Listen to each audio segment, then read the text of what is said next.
Now to the next interesting topic on medico-legal aspects by Dr. Raghu himself. Thank you, ma'am. Thank you, KSOS, for the opportunity. So, the medico-legal aspects of trauma is definitely important. So, this is a brief outline of the presentation. So, in a paper regarding this medico-legal aspects in an epidemiology, I saw that more than 75% of affected were males, and the age was 7 to 75 years. Bilateral in 15% of cases. Most common type of injury was closed globe injury, and contusion with fist was common cause, and in open globe injury it was penetrating eye injury, and rural over 90% needed surgical intervention, and 90% the final outcome was less than 6 by 60 or legally blind. So we know the legal implications of ocular trauma can lead to severe legal consequences, necessitating a thorough understanding of the legal framework surrounding such cases, and the importance of documentation and reporting cannot be overstated. So we have what are the medical legal cases is vital. We have to understand what will constitute that, and we have to understand our own legal duties as ophthalmologist, including how to report and how is getting the obtain the informed consent and all. So it was the last outgoing president's project, this medical legal thing, and as part of that, yesterday the Sammada Patram in Malayalam was released in the inaugural function. We saw that. So because it has to obtain from the patient in written in patient's own handwriting and own word. So or they can be asked copy, but in own language. That is why it's important to have this in prior in our own language, and the evidence preservation and chain of custody. So this is a concept. So we have to properly handle the evidence, and the chain of custody is required to ensure that the evidence remains admissible in the court. So there should not be any tampering with or any contamination, etc., so that the evidence is not destroyed. So in ocular trauma, there can be various situations, mainly assault, road traffic accident, and occupational injuries. So all of this will lead to a medical legal case, and the routes. So you know the rules, how to do it, like how the police intimation and all. So in government institution it is a usual thing, it's an easier one, but in private also the first doctor who sees if it includes any of these previous situations, then they have to maintain that medical legal register, and also write an MLC, and also have to give police intimation.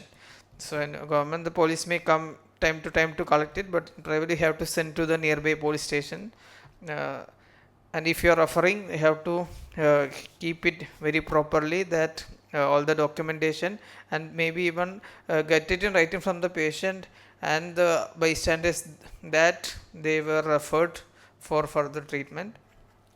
So common scenarios can be penetrating injuries, thermal burns, etc., and different types carry different legal consequences. So the duty of the care, that we have the legal and ethical duty to provide immediate treatment in emergency situation, even before a medical legal case is registered, because first important is to maybe do something to save the vision or save the life, etc. So first, most important thing is to give the care, and then we will have to definitely take care about the MLC reporting process. So certain injuries, particularly those resulting from violence or accidents, must be reported to the appropriate authorities, but the patient confidentiality need to be maintained also. So the documentation, essentially we all know, for example, wound certificate need to be given, and it has to be very thorough, meticulously written. For example, once when someone went to the court, the question was, why haven't you written the modus of operandi? So such things can happen. And so use of imaging and photograph, nowadays it is especially emphasized that you take the picture. If you have like good still photography etc. well and good. Otherwise, at least in the mobile phone, if you take the photo and keep it for yourself, also the OP ticket. Many times in government setup and all, we only thing we have is that OP ticket, and it is given away for the patient where there is no EMR and we are giving to the patient. Sometimes the things go to the court, or the patient may not simply produce it to the court, or will say that it was lost or nothing was given. So if you know this is going to be an MLC, better take a photo in your phone and keep it in a separate play. And how long should we keep such things? So non-MLC 3 year, MLC 7 years, something guideline is there, but it's better to be kept indefinitely, because this cases can go for years and years, 10 years, 15 years, some cases go. So better such things keep indefinitely with you some way. So then regarding from informed consent we just told, so we have the wherever possible a clear communication of the risk and benefit of the treatment is essential, especially for enucleation and etc. So I think Sujata madam, can you tell about that incidents when 2 eyes were enucleated in government medical college Thrissur? Actually, actually,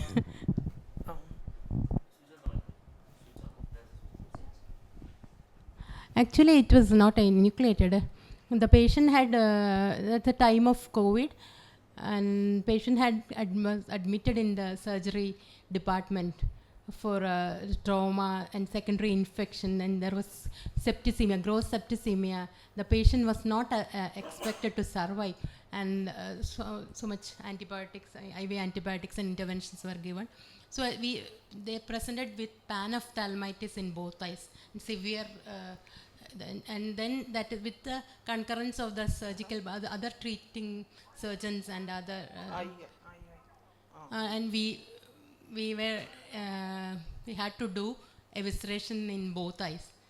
But he was a very young 30-year-old person. Yes, so even though he was seriously sick, he recovered. And then it was our problem only.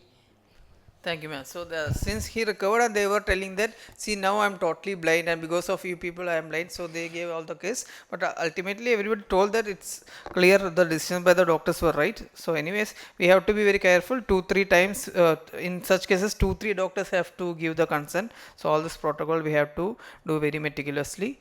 So there is this importance of preserving the evidence, foreign body clothing, etc., and the chain of custody already I told, and evidence mishandling can jeopardize legal cases and lead to unfavorable outcomes in the court.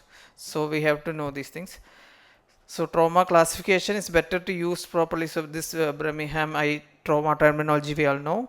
So it's better to use such things, or ocular trauma score, etc., because accurate classification of trauma can significantly influence the legal outcomes.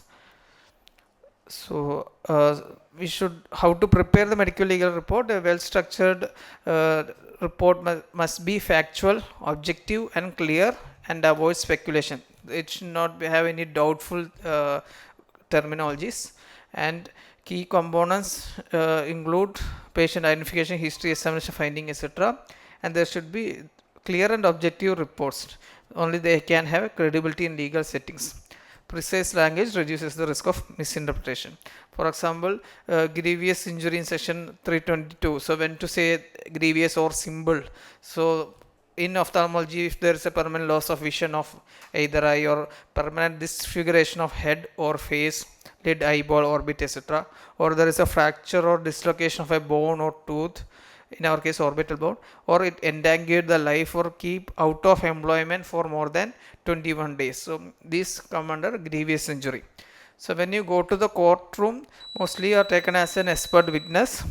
There you have to stick strictly to the fact, avoid giving options outside specialty, and there is an importance of preparation. Better prepare and go, so that there see the cross examinations where the advocate will try to get something wrong out of your mouth. So regarding consumer court, there is that act COPRA 2019, and it considers if you are they are paying for the service, so they are considered consumer, and they can give a complaint against an ophthalmologist based on medical negligence, which 3 elements must be established: duty of care, there and breach of duty, and causation and damage.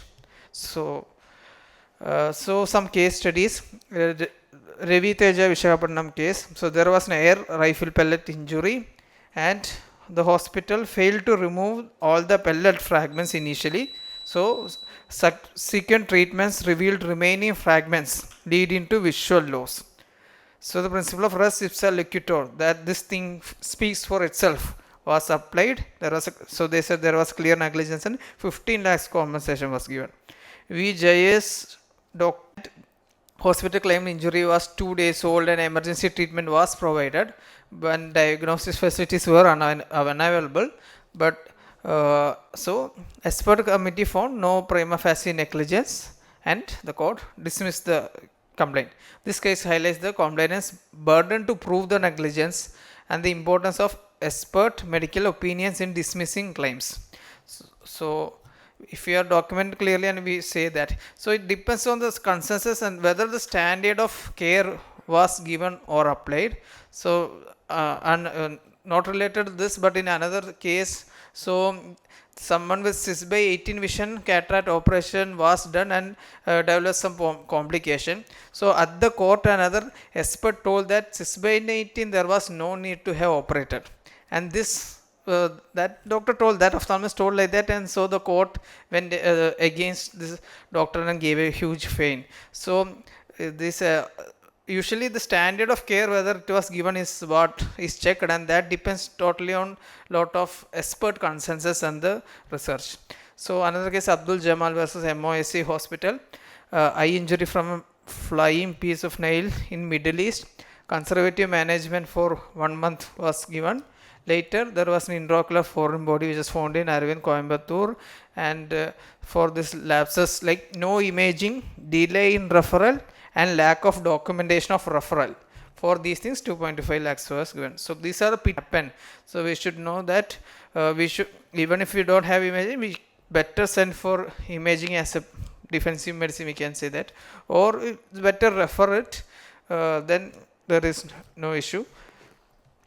Another case, Mahatma Gandhi Institute of Medical Science versus Srikanth Singh Kushwaha. So there was an injury from an iron strip, and the hospital failed to detect small intraocular foreign body during the initial treatment, and subsequent examinations revealed the intraocular foreign body, causing complications like vitreous hemorrhage and glaucoma.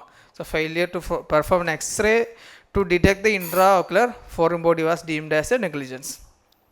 Another case, Navajyoti Eye Care. So right eye had iron rod, initial treatment followed by surgery, and dismissed the complaint, finding no negligence. So here the prompt referral, initial trauma, if they adhere to the accepted standards, okay, there is no issue. So just one last thing. So IMA professional protection scheme, everyone will be knowing. So initial starting 2,000 rupees per year, they will give 10 lakhs indemnity insurance. They even have in Supreme Court advocates who takes it per sitting 1.5 lakh. Such advocates are with them, and they will be in our service for just 2,000 rupees. So it's a very beautiful scheme, and you can add on protection for 10,000, add on up to 1 crore indemnity insurance. So if I hope most of them have it. If you have, so if some legal action comes, never panic, inform the district representative of the scheme, and they will take care of it. Okay. So ignorantia juris non executat. Ignorance of law is not an excuse. Thank you.